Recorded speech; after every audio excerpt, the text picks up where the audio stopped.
Harvard Divinity School. 100 Years Rudolf Steiner, December 15th and 16th, 2025. Good morning, everyone. Is that coming through? Good.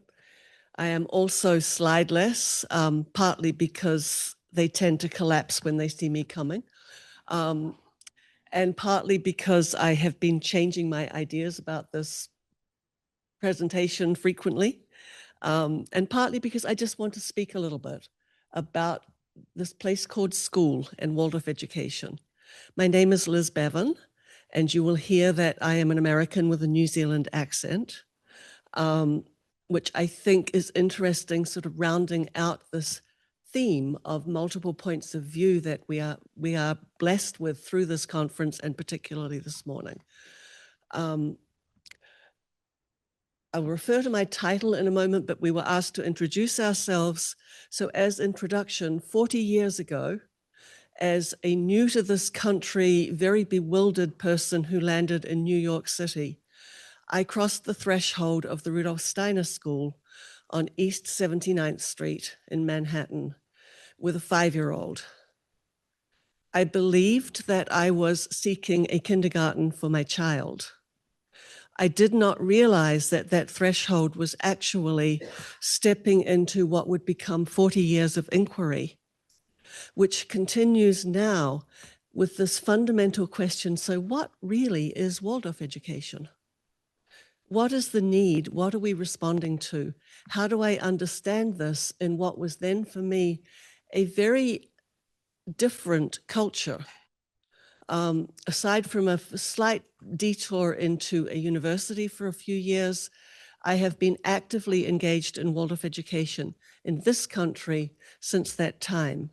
So my perspective is very much one formed out of experience. I would describe myself as a practitioner researcher. I lead with questions. I'm not so good at answers. I'm in a lot of classrooms still, but I am no longer actively engaged in a school. Instead, I work with what is called the Alliance for Public Waldorf Education, helping support and navigate the expansion of this education with its unique history in this country, which Nana Goebbels has assured me is unique, where it was in just one form and has tried to expand over time. So that's a little bit about me, and now my title. And it's interesting that we're following right on after biodynamic agriculture, because one of the verses from Steiner, this mantras, sayings, however we want to describe it, that has guided and informed my work is reflected in my title. Just part of it: seek the truly practical life, but seek it so that it does not numb you to the spirit which is active in it. And he goes on, turn to the ancient principle. Matter is never without spirit. Spirit is never without matter. I see that many of us know it. My understanding is he gave these words to farmers quite late in his life. So this binding, this integration of spirit and matter has fascinated me throughout my years in Waldorf education. How do we keep our eye on the spiritual impulse that is Waldorf education, in my opinion? This picture of us as spiritual beings in development, this desire to support that development, this understanding of spiritual reality that we can work with in a place called school, as John Goodlad called it. This core, central, everyday, everywhere institution. What a challenge when we stop and think about it. This thing that Steiner decided to do in 1919, to land his work, his educational work, which of course had begun long ago, his image of the human being, into possibly, in some ways, the most visible, the most fixed cultural and social institution, a school. So right from the beginning, we see Steiner in his work with the first teachers and the establishment of the first school, following these two paths, helping those teachers understand what it was they were working from, and they all knew a lot to start with, helping us to penetrate this picture of the child in development we've heard this morning, and also attending to the deeply practical. When we look at his words before the school opened, acknowledging, yeah, we've got to meet some requirements here. There's accountability. If we're going to have a school, if we're going to be in the public here, there are things we have to do. So this balancing that he engaged in from the beginning, as he recognized in this latter phase of his life that spiritual science needed to be both visible and practical, with all of these manifestations of his work. I would argue that Waldorf education remains the most visible of those, the most well-known, and therefore in some ways the most vulnerable in some ways. How do we retain a core? How do we retain an identity as we meet, as we are hearing again and again through this conference, very different conditions? So that's my inquiry, 40 years on. The challenge of bringing a spiritually inspired pedagogy, which requires flexibility, responsiveness, imagination, creativity, the ability to observe and read the child and put it into practice. When I read that I was supposed to do that every day, I about fell over. And I know as a young teacher, I became a teacher shortly after this in a threshold experience, I was very happy to be told what to do. Please just tell me what to do, and I'll do my best.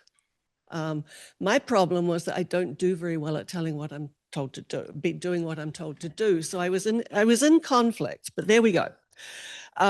So this journey that I have been on, I'm really interested in this fundamental paradox, I think, of Waldorf education, of how do we, in fact, remain responsive? How do we move to different situations? How do we continue to attempt to bring this spiritual impulse into earthly life, seeking both? So just for a moment,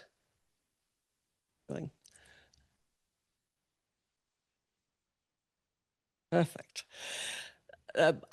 By the way, this is all reformed because it didn't fit.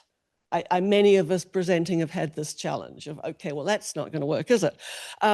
Just for a moment, I'd like to turn to young people and schools in general. Yeah? If you're in this country, as many of us are, and I suspect from international calls and conversations, it's true generally, there is a rising tide of concern, or I'd say it's well risen, about the condition of young people, their mental health, the levels of anxiety, tendencies towards self-harm, suicidality, depression, etc. The list is quite long, yes? Anyone unfamiliar with that very gloomy view of young people? Along with that, in schools, and as I said, I work with public Waldorf schools. These are schools inspired by the principles of Waldorf education, attempting to land this education in the public sphere, publicly funded, fully accountable. Along with that, we have seen within schools several factors. And again, I think most of you will be familiar with these. One, it was mentioned earlier, despite the fact that I actually do think being a class teacher was the best job I ever had, most days, we've lost some joy and we've lost a lot of teachers. So we have a significant issue, I'm talking schools in general, in education in general, in that something's not working, to put it very simply. Within the schools, within classrooms, I go into classrooms. It's one of the gifts of my work pretty regularly. And I see children, and I stand in the back, or sit hopefully, not very visible in the backs of rooms. And I think I was a decent enough teacher. I don't think I was, off the charts brilliant, but I was decent. I don't know that I would know what to do. I'm seeing some heads nodding, those of you who know the conditions of schools right now. We have rising rates of diagnosis, of children who are categorized, of children who are labeled in different ways with real reason. We know that we are doing trauma-informed pedagogy in schools every day. And I have questions about that. When we get to the point where we have 30 to 50% of our average school population with some type of either specific diagnosis, individual learning plan, or accommodation, something's not working, to put it very simply. And there was a very interesting, well-researched article in the New York Times relatively recently, which is making the rounds, that suggested in a headline and then supported it with research, it's not the children, it's the schools. And so this idea that has been on my mind for quite a while, it's nice to see it validated on the front page of the New York Times, or at least in the New York Times. We need to rethink this place called school. And there are a number of people working on this, and there are also some significant challenges. School is entrenched in our personal experience and in our societies. We all, even if we were homeschooled, we have direct experience of school. We have expectations of school, we have stereotypes of school, we have pictures of school. You only need to sit in the office as a school administrator to have the angry parent coming in with a list of expectations to understand, yep, school administrators are nodding their heads, to understand the power of that. Elliot Eisner, the late Elliot Eisner, an education researcher in this country, referred to the yellow school bus syndrome. The fact that when I say school, if we had time, you would all have a list of words that pop into your minds, and expectations. It's very fixed in our minds. So changing schools is hard. It's very, very difficult. And Barbara Tighe, a long time ago, suggested that there's this thing called the deep structure of schools. And over time, even alternatives will pull towards the expected norm, yeah? And we see this in progressive education. There was a huge rise in progressive education around the time Waldorf education started. It was certainly considered a progressive movement, many of which did not sustain in their alternative identity. So bookmark there a question about Waldorf education and its resilience and perseverance. We're a darn nuisance, we're still around in a fairly recognizable form. But another way of looking at this, Tayek and Cuban and a bunch of others came up with this term, the grammar of schools. That schools have expected, anticipated, and required structures.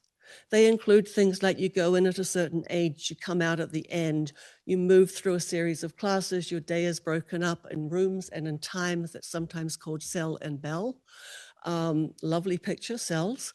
There is a prescribed curriculum, there are requirements, etc.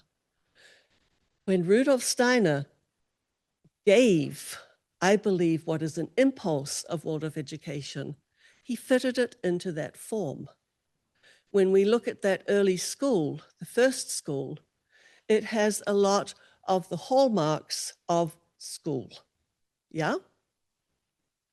So this grammar of school, I would like to now turn a little bit, schools in general, gone far from my notes, and talk a little bit about Waldorf education, which of course is a subset of schools.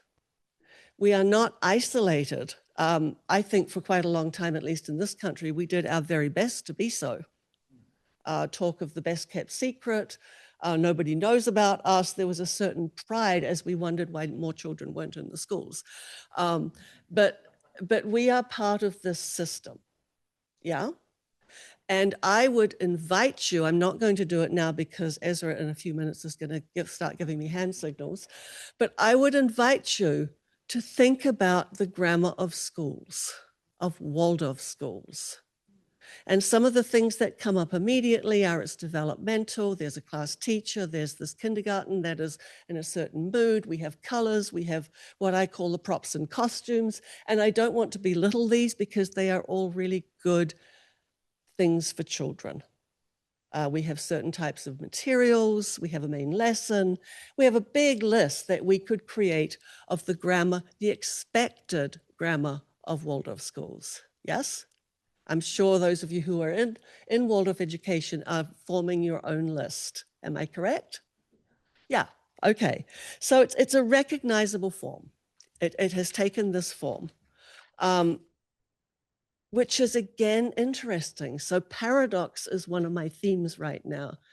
The paradox that this spiritual impulse, this open gesture that Steiner was very clear was going to be in process and in progress, has a little bit become locked within a form, an expected form, a format.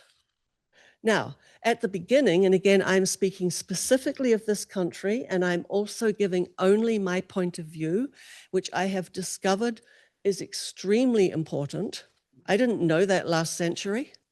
We've learned a lot this century. 5? Cool. All right. That we've had in this country a couple of major events.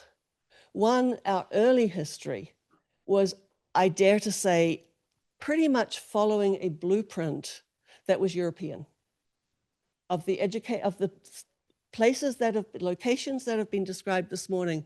We're the oldest, not compared to Europe, but we're coming up to 100 years of Waldorf education in this country. A lot of time to establish habit, custom, expectation, and requirements. So we have a Waldorf grammar. Within that Waldorf grammar, I'm not going to spend a lot of time on it, but it is a major theme of my work. In the early 1990s, we had a hugely disruptive event in the evolution of Waldorf education in this country, which was the opening of the first publicly funded schools. It was bitterly contested for many years. Who owned Waldorf education? What did it need to look like? Could you really have this principle of freedom in a publicly funded school? I would ask, can you really have this principle of freedom in a school? A lot of important, I think, time and energy spent, I hope it was important, on this question of what really is Waldorf education. That was right where I was living. So along with that, there was clearly, to my mind, a desire to prescribe and fix Waldorf education in place. Well, you can't do these things in a public school, so it's not Waldorf. We still have Waldorf wars to a certain extent in some of our schools. I'm more Waldorf than you are. That's not Waldorf, that is. You shouldn't be doing this, etc. But there was a canon of, you know it well, Tom, there was a canon of materials, practices, curriculum, etc. Much of it good. So I'm not here saying throw it all out, but it needed interrogation. Along with that, from probably the 1990s on, there was a lot of external pressure. In the growing public school movement, it's obvious what that is. Curriculum, assessment, funding requirements, etc. But it was also present in the independent schools. Need to increase salaries, need to charge more, changing demographics, different expectations, need to add more if we're charging more, need accreditation. These are all important and valid things. It was an administrative phase that was necessary.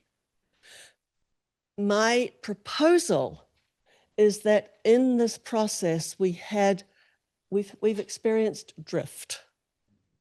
We've experienced drift, which I think people are trying to express in different ways, from what really is the intent and purpose of this work.